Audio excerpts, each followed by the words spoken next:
Bonjour, nous allons, à travers cette vidéo, vous présenter le nouveau module TRS Silog. TRS signifie taux de rendement synthétique ou taux de rendement de service. Nous allons commencer par la leçon numéro 1 avec une notion de définition. Le TRS est un indicateur permettant de suivre le taux de performance de vos ressources. Il correspond à la multiplication de trois taux: taux de qualité fois taux de performance fois taux de fonctionnement. Plus il est proche de 100%, plus les ressources sont efficaces. N'oubliez pas de prendre des notes. Poursuivons avec la leçon numéro 2, les formules. Pour arriver au TRS, différents temps doivent être calculés.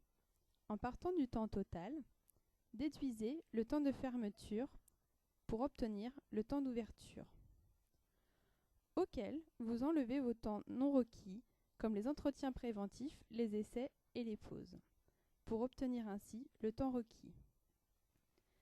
Décomptez vos arrêts propres et vos arrêts induits pour avoir votre temps de fonctionnement.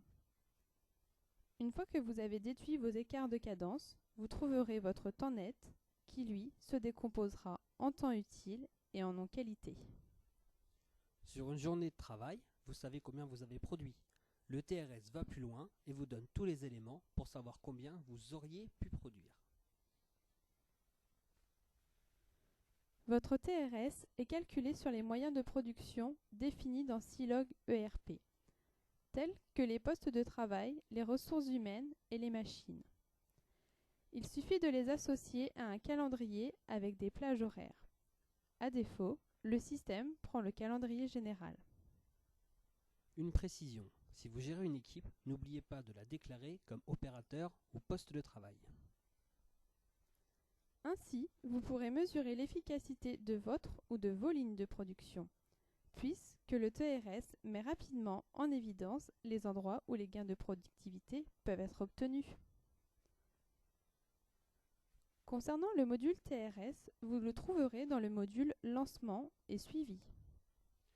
Au lancement de l'application, vous retrouvez vos moyens de production ainsi que l'analyse TRS.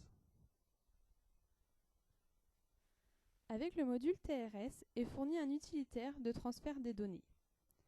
La base de données TRS va chercher les informations dans la base de données de l'ERP. Ce module est disponible en V7 et V8 puisqu'il fonctionne sur une base de données autonome. Grâce à l'utilitaire, vous pouvez cliquer sur « Exécuter le traitement » et réaliser ainsi un premier calcul sur l'historique, vous apportant un fort retour sur investissement immédiat. Le module TRS vous permet également de réaliser des rapports. Vous pouvez analyser vos résultats sous différents indicateurs, graphiques ou listages. Vous retrouvez bien l'analyse graphique des calculs effectués sur vos moyens de production. Actuellement, dans Silog, vous pouvez déjà suivre votre production avec le suivi de vos temps, de vos prix de revient ou de vos états d'avancement. Le TRS, quant à lui, vous apporte un suivi supplémentaire de vos performances, de vos temps perdus et de vos écarts de cadence.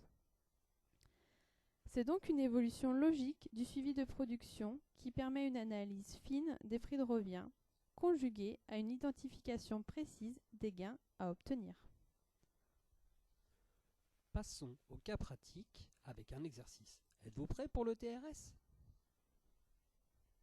Nous pouvons voir à travers ce graphique l'évolution des indicateurs avec le TRS.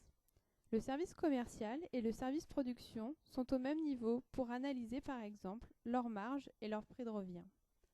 Avec le TRS, le service production monte d'un niveau dans l'analyse de ces indicateurs. Ne vous inquiétez pas, le service commercial aura la même possibilité avec le Business Intelligence. Corrigé de l'exercice. Moi, j'ai choisi d'utiliser le TRS Silog. Et vous ?